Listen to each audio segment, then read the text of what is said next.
and is purely an expression of my personal opinion. So first of all, what have been some of the parabolic 50x plus, 100x plus moves in crypto history? We had the famous BTC run towards the end of 2013. We had the famous BTC run towards the end of 2017.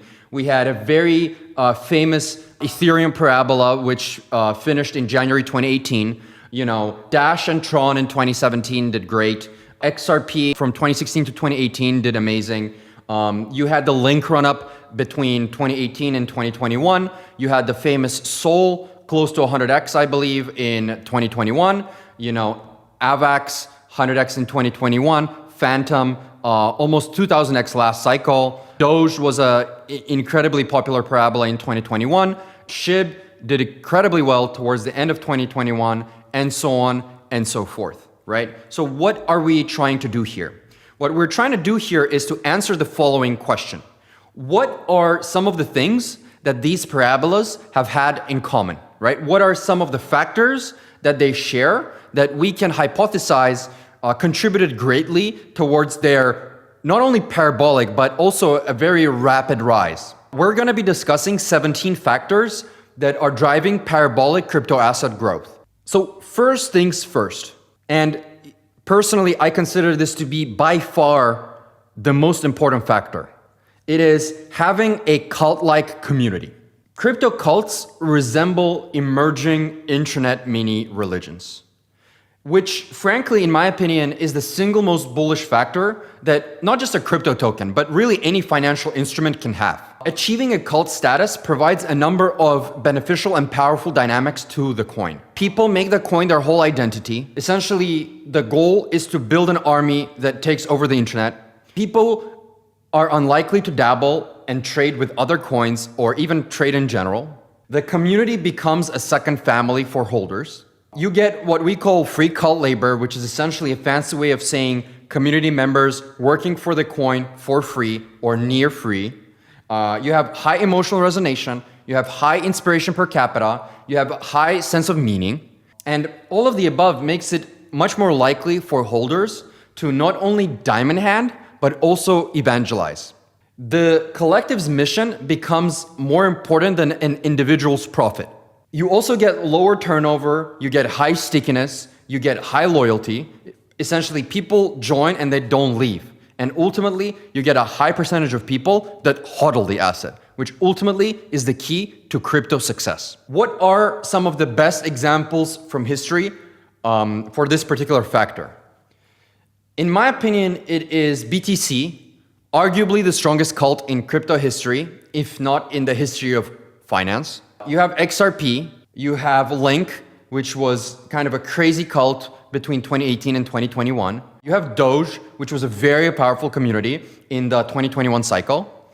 And you have GME, which was also a crazy, crazy powerful community in late 2020, early 2021. Okay. Factor 2, the coin should be new to the cycle. Historically, crypto assets that are new to the current cycle, essentially coins that were created in the last 2 to 3 years, they tend to outperform assets that have already existed in the past cycles. This kind of folk wisdom is popularized by the oft quoted crypto adage, long the new coins, don't long the old coins. And the explanation behind the power of this factor is quite simple. You have more hope, you have fewer backholders from past cycles that can show up and sell on the way up. You have no resistances or quote unquote supply zones at higher levels. There's no memory of high prices. And all the new highs are highs for the first time, which is fundamentally more exciting. And ultimately, this story, the story of a new coin, it hasn't been widely heard yet. It hasn't made its way through the earth, right? When you compare it to a crypto asset that has already been in the market for the past 10 years. What are some good examples of this? Ethereum in 2016, 2017, Tron in late 2017, Solana in late 2020, Axie in 2020, early 2021, SHIB in late 2020, etc. These coins were new to the cycle, and that certainly added to the power of their rise. Factor 3, The coin represents a new category in crypto. A new category is fundamentally more exciting. It activates new neurochemical pathways in the minds of investors. It is a fresh narrative. It does not feel derivative, like only a minor improvement over something that has already existed in the past. It feels disruptive, it feels innovative, and it can reach new demographics which previously were not a part of the crypto markets. I also believe it better lends itself to speculation, belief, and very high ceilings. And also, it's hard to, when you're representing a new category, it's hard to find comparables from past cycles. What are some good examples of this? Again, BTC. It effectively created the neo gold or the neo store of value category. Ethereum pioneered the smart contracts category. Synthetics was one of the earliest DeFi plays. Axie Infinity was last cycle the unquestioned GameFi leader. And Helium, aka HNT, was kind of the main play of the decentralized physical infrastructure narrative. Factor 4, the coin is the category leader. Crypto markets are notoriously winner take most due to network effects. And most investors, naturally at the behavioral economics level, they want to pile into the winner. They want to pile into the category leader. Winners keep winning. Outperformers continue to outperform. As people jokingly say, betas long betas, alphas long the leader. Beta assets or catch-up assets, they simply do not have this special sauce that causes the leader to outperform in the first place. If you have been following the extreme asset dispersion this cycle, I believe this has become even more pronounced this cycle compared to 2021. In 2021, a lot more coins were outperforming BTC. In the past 2 and 3 years, fewer and fewer assets outperform BTC every year. And some good examples of this, again, BTC, unquestionable category leader in the store of value category. Ethereum, to this day, is the kind of the winner take most category leader of the smart contracts race. Dogecoin last cycle was the unquestioned leader of the meme coin narrative. You know, again, Axie Infinity was the leader and the biggest coin of the GameFi narrative, and Decentraland, aka Mana, was the leader of the metaverse, quote unquote metaverse narrative. Factor 5. I've always said this, and I've talked about this many times before. Parabolas are more likely to happen in assets that are difficult to value. Now, what do I mean by this? And often, by the way, often this goes hand in hand with kind of the previous factor we discussed, which is being a new category. Traditional equities, or even assets that have revenues or dividends, they have established valuation methodologies and valuation metrics, price to earnings, EV to EBITDA, price to sales, EV to sales. You know, you have DCF, FCF, NPV, etc., right? And oftentimes, the best performing crypto assets, particularly in the case of new and emerging crypto categories, they have no established frameworks by which to value them, right? And I have always considered this a big advantage. Why? Because in late capitalism, no revenue actually gives you more optionality. This is also a big reason why, contrary to most crypto investors, I strongly prefer crypto assets that do not produce or even aim to produce any revenue. In late capitalism, no revenue gives you more optionality. Value comes in many forms, not just dividends or revenues, and intangible value that is difficult to value using traditional methodologies resists kind of traditional valuation attempts. Once again, parabolas are more likely to occur in assets that are weird, new, and misunderstood. What are some good examples of this? Early BTC, no one knew how to value this. Do we value this as a payment network? Do we value this as a gold replacer? Do we value this as something else entirely? And I believe this was an inherent advantage. Frankly, it still is an inherent advantage, which contributes towards BTC rising faster and accepting a lot of speculative flows, many of which ultimately become holders, investors, and believers. Ethereum, nobody knew how to value smart contracts early on. Is it going to be the silver to BTC? Is it going to be the world computer? Is it going to be programmable oil, etc.? To this day, people debate how to value it properly. Dogecoin in 2021 with massive social media presence? Do we value it as another kind of cryptocurrency number 5? Do we value it as an online digital cult? Do we value it as a movement that is kind of making fun of the seriousness of the crypto space? I believe that played towards an advantage. XRP, do we value it as a currency? Do we value it as a payment system, as a SWIFT replacer? Nobody knows, and that ambivalence played to its advantage. And GME as well. In 2020, 2021, pretty sure people knew that its rise wasn't solely attributed to GME's revenues, but rather to the giant collective of supporters online that essentially all simply agreed to diamond hand and to invest and to believe for as long as they can. Factor number 6. People often ask me, how do you build a loyal community? And I tell them, you make poor people rich.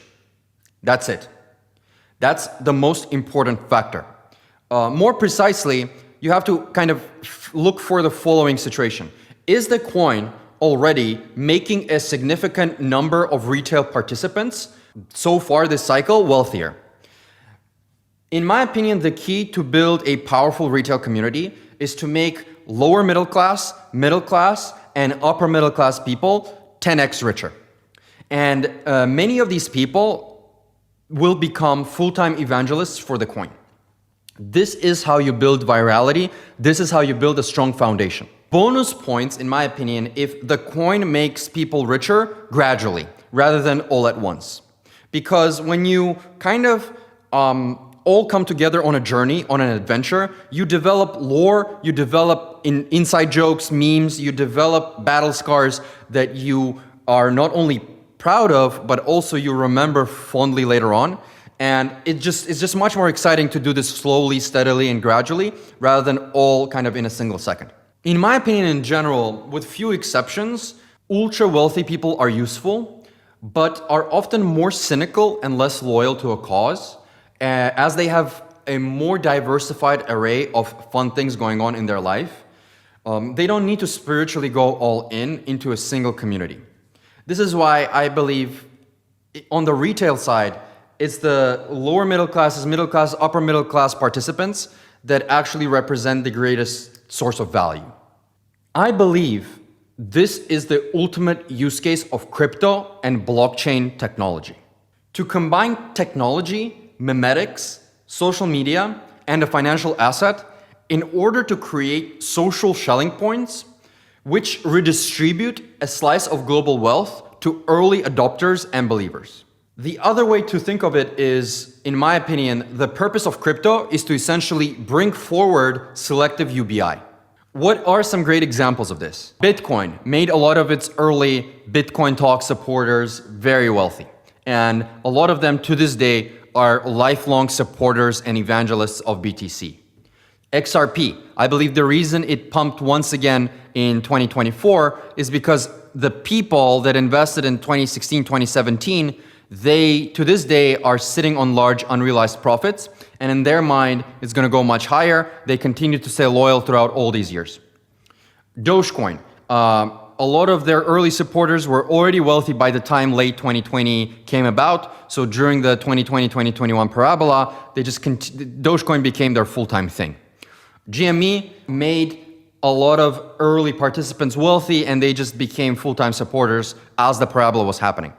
And Hype this cycle is a good example. It made a lot of the early users very wealthy, and I believe that 30 to 40% of Hype's valuation is driven by this intense community loyalty, even to this day. Number 7, the coin, which lends itself to extensive social media posts, photos, and videos, is going to be at a great advantage. I'm going to do another video on this later, but my theory is that the further we go into late fiat capitalism and money printing in general, the less fundamentals will matter, and the more sustained attention and collective spiritual belief will matter. My theory is that traditional style fundamentals will return back to being in vogue post-hyper-Bitcoinization when we're actually operating in a deflationary economy, and that's when it will be time for you to wipe the dust off of your Benjamin Graham books. Financial assets right now, in my opinion, are becoming less about dividend-related fundamentals and more about memetics, and effectively acting as financialized vessels of dissatisfaction around which retail participants can coalesce, not only to make a statement, but also participate in new financialized movements. If my theory is correct, then, again, assets which are better suited to producing a variety of social media content are at a huge advantage. Think about it. For example, for me, I'm not really that excited to pitch or shill a DeFi infrastructure play or a governance token to somebody on the street or my family member. It's just boring, frankly, right? Their mimetics are weak, they're not spicy, they're not youthful, they're not energizing, they're not dynamic, they're not crazy, they're not inspiring, right? I believe the market wants something crazier. What are some examples of this? Bitcoin early days, Chainlink, which completely took over 4chan and other platforms in 2019, 2020. Dogecoin, which was all over social media in 2020, 2021. Again, GameStop was all over Reddit, was all over other platforms. And SHIB, which took over several social media platforms in 2020, 2021 as well. Factor number 8, parabolic growth hasn't happened yet. In blunt terms, effectively, the asset is still unpumped. The 1 billion to 100 billion space has still not been explored. Essentially, you want to buy assets where the giant global scale parabola has not yet occurred. You want to be long altcoins that haven't experienced meteoric growth above tens of billions in the past. No backholders from past parabolas, and the first fresh parabola is always most exciting. You want to join communities that can go parabolic but still haven't. I believe this is the most lucrative and the highest probability strategy in crypto. Some examples of this, once again, Ethereum in 2016, early 2017, Chainlink in 2019, Solana in 2020, Dogecoin in 2020, you get the idea. Factor number 9, you want to focus on coins that are focused on a large total addressable market. Just like a VC analyzing a potential startup investment, you as a crypto asset investor want to focus on large total addressable market caps. Again, most utility coins have relatively small total addressable market caps. I don't need to teach you this, I'm sure you understand. And I also think deflationary nature of the AI future will further act as a headwind even to the revenue producing assets in crypto. Again, I believe that non-revenue producing coins have significantly bigger total addressable market caps in the context of our AI driven future. Simply put, you want to focus on crypto assets that are going after large markets. Again, examples of this: Bitcoin, Ethereum, Dogecoin, BNB, Hype, and as of recently, privacy coins and early equity in stablecoin providers, if you could get your hands on that. Factor number 10. So it's very important, in my opinion, to have a narrative that appeals to retail. Why? Because rapid 50x, 100x type moves, they're not caused by giant institutions. They are caused by retail and to a lesser extent by smaller, agile, aggressive institutions. This means that for a 50x, 100x type repricing to occur, the core narrative of the asset needs to deeply appeal and emotionally resonate with retail investors. Why? The more emotional resonation triggered by an asset, the more loyalty, evangelism, free cut labor, and social media activity you will generate. You have to remember, retail participants outnumber institutional participants 1,000 to 1. And retail participants can win by leaning harder on social media. In fact, I think that's the only way for retail people to win. If you don't want to gamble, if you don't want to trade, your correct strategy is to unite together with other people, lean harder on social media to create countercultural mimetic movements. Again, what are some examples of this?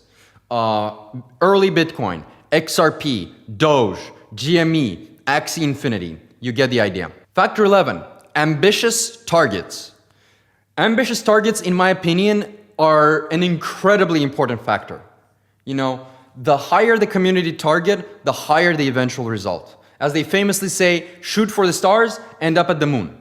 The higher your ambition, the more hodling you're going to get, the more diamond handing you're going to get, the more the mission is long lasting, the more patience you're going to have in the community. And the community is going to instinctively understand that this is a marathon, not a sprint. And that's ultimately how you get sustainable successes in crypto. Some examples of this, once again, BTC, trying to replace all money in the world. We know that's a 200 trillion plus market. That's incredibly inspiring and huge. Ethereum, if it becomes a world computer, who knows how big that can get. XRP, they want to go to $469. That's an ambitious target, regardless of whether you think that's realistic or not. SHIB, famous Doge killer, that's what made it go to 50 billion plus, or one of the reasons, at least in my opinion. Hype, want to house all of finance. Again, a very big market. Factor number 12, supply constriction. Supply constriction is bullish, simple as. It causes fewer coins to be in circulation in practice. It eliminates sell pressure after pumps. Ultimately, it requires less total buying for the coin to go up. And there are two ways to do it. You can do it the honest way, which is build a decentralized cult of diamond hands with very ambitious targets.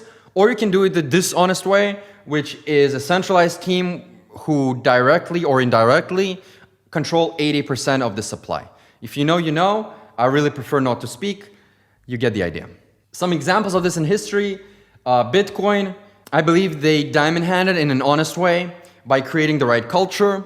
You had Tron in 2017, 2018, or frankly, even to this day. XRP, SHIB, GME, etc. Right? Some of these did it through pure culture of diamond handing. Others did it through other means, but ultimately, supply constriction is a very bullish factor. Factor number 13. A coin develops a DCA culture. DCA culture creates a permanent bid on the asset. This is bullish as there is effectively a consistent mechanical TWAP buying of the asset every day. This limits the downside and also builds a strong foundation for a parabolic move. Effectively, the holders consistently channel their blood, sweat, and tears, their money, their time, their energy into the asset. Some examples of this is the stock market, Bitcoin, and gold, which all developed a robust DCAing or indexing cultures. Factor 14, one I think that's relatively underappreciated, is the community developing a tipping culture. I believe this is very underrated.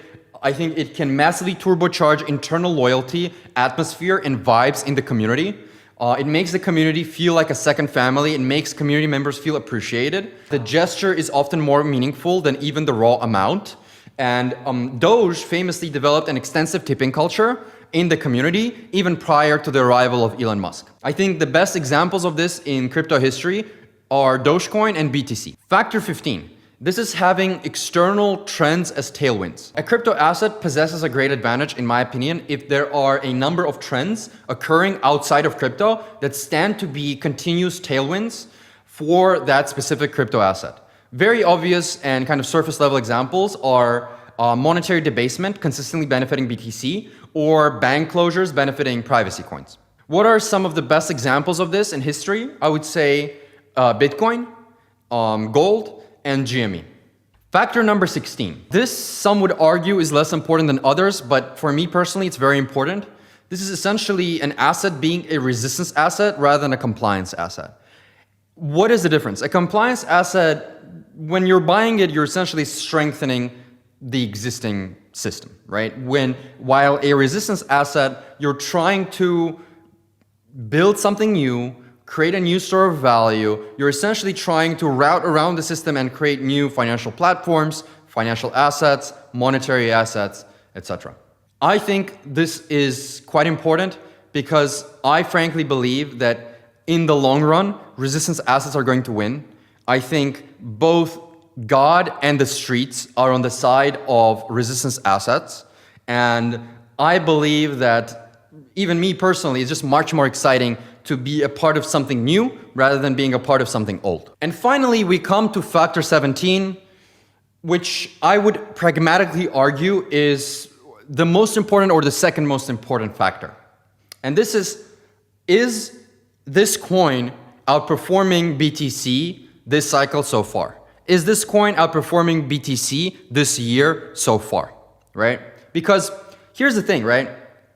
Why would you be buying an altcoin, let alone holding it for 3+ years, if it's not even beating BTC, which is much safer, much more liquid, much more established? You're essentially wasting time. You want to be focusing on strong momentum. You want to be focusing on buying strength. You want to be providing additional strength to what is already strong. You want to focus on assets that have already been performing well in the years or months prior to right now. You want to focus on assets that have been beating BTC over the past couple of years. Otherwise, you're essentially, again, holding a riskier, smaller asset that's not even outperforming the safer giant.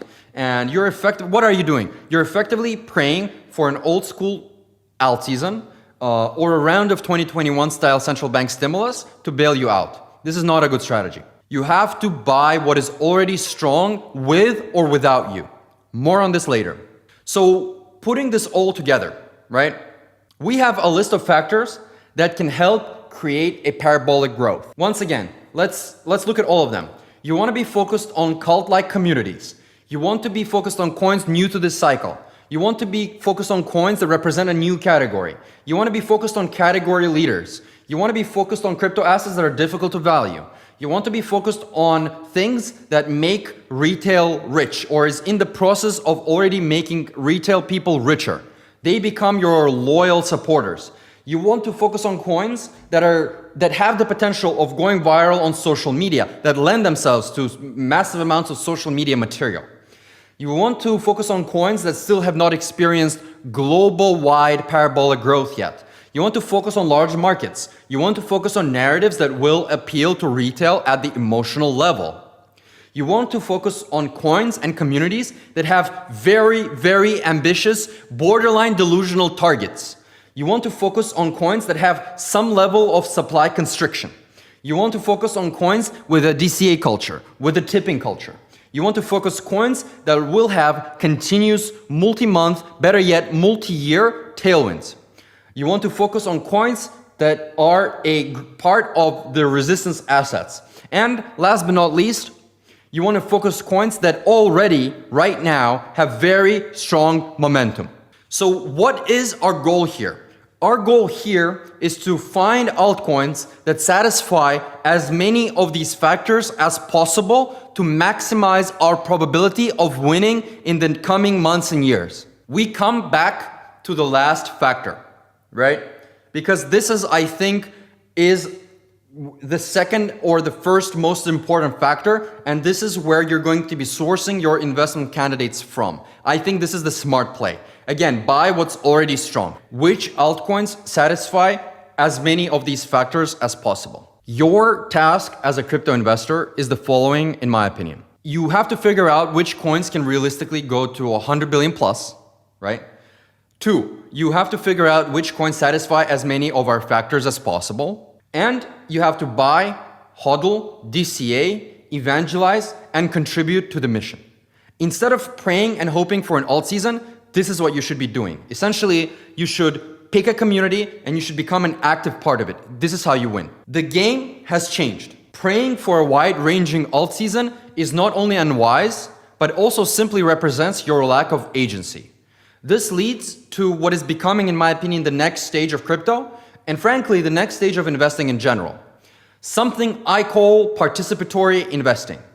A form of investing where you not only just invest, but you actually invest and actively contribute to the asset's success. Instead of praying for an alt season, you need to be buying existing strength. You need to find what I call sticky momentum. You effectively need to add fuel to the existing fire. I believe that 4chan is the coin in the top 100 that is best positioned for upcoming mania. Stop trading and believe in something. Join the movement.